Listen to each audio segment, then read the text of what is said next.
Hello everyone, welcome to InnerMagic. இந்த வீடியோவில் soft and ஃப்ளஃபியான ஒரு வெஜிடபிள் கேக் எப்படி பண்ணுறது அப்படிங்கிறத பார்க்க போகிறோம். இதில் வந்து நான் ஒரு வெஜிடபிள் ஆட் பண்ணியிருக்கேன், பட் இது வந்து பார்க்கும்போது உங்களுக்கு தெரியவே தெரியாது. குழந்தைங்க வந்து நிறைய பேர் வெஜிடபிள்லாம் சாப்பிட்றதுக்கு ரொம்ப வந்து அடம் பிடிப்பாங்க. நீங்கள் இந்த மாதிரி வெஜிடபிளை இதில் கேக்கில் வந்து சேர்த்து கொடுத்தீங்கன்னா அதை வந்து அவங்க சாப்பிட்ருவாங்க. இதுக்கு வந்து மைதா மாவு 1 கப் அளவுக்கு எடுத்துக்கோங்க. Baking soda and baking powder வந்து நம்ம 1/2 டீஸ்பூன் அளவுக்கு ரெண்டையும் சேர்த்துக்கிறோம். சால்ட்டு 1/4 டீஸ்பூன் அளவுக்கு சேர்த்துக்கோங்க. இப்போ இது எல்லாமே நல்லா மிக்ஸ் ஆகிற அளவுக்கு ஸ்பூனில் நல்லா மிக்ஸ் பண்ணி விட்டுக்கோங்க.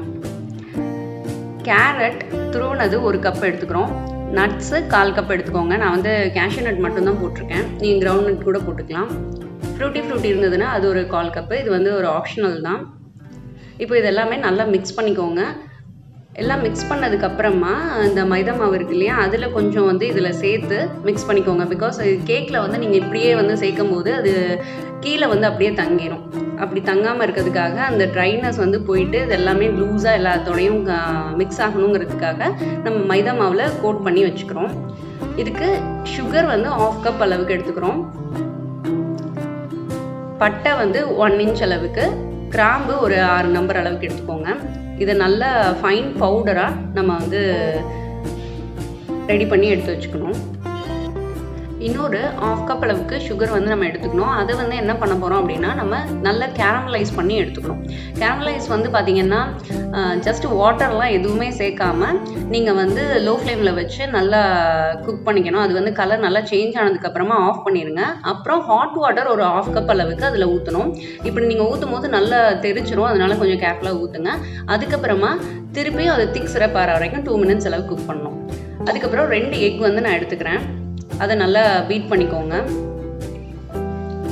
இப்போ நம்ம பவுட்ரு பண்ணி வச்சுருந்தோம் இல்லையா, அந்த சுகரை கிராஜுவலாக ஆட் பண்ணி எல்லாத்தையும் ஒன்றா மிக்ஸ் பண்ணிக்கிறோம். நெக்ஸ்ட்டு 1/4 கப் அளவுக்கு வெஜிடபிள் ஆயில் ஆட் பண்ணிக்கோங்க.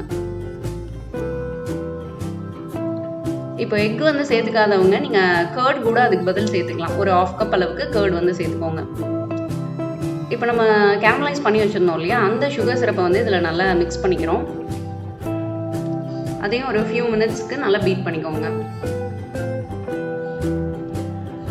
வெனிலா எசன்ஸ் 1 டீஸ்பூன் அளவுக்கு, உங்களுக்கு எந்த எசன்ஸ் வேணாலும் நீங்கள் வந்து ஆட் பண்ணிக்கலாம். ஏன்னா அந்த எக்கோட ஸ்மெல் வந்து நமக்கு தெரியாமல் இருக்கிறதுக்காக.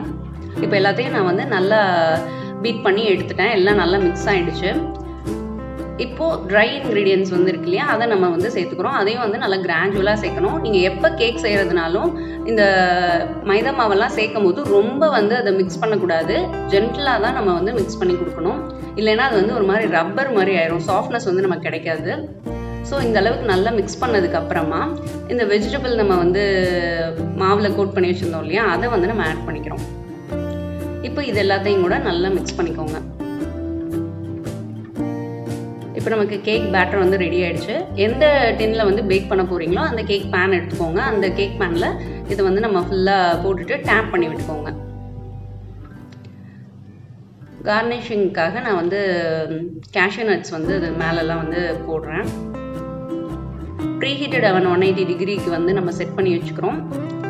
அது செட் பண்ணதுக்கப்புறமா 180 டிகிரி அது ப்ரீஹீட் ஆனதுக்கப்புறமா இதை வந்து வைங்க கேக்கை. உங்களுக்கு வந்து இது பேக் ஆகிறதுக்கு 35 to 40 மினிட்ஸ் வந்து எடுக்கும்.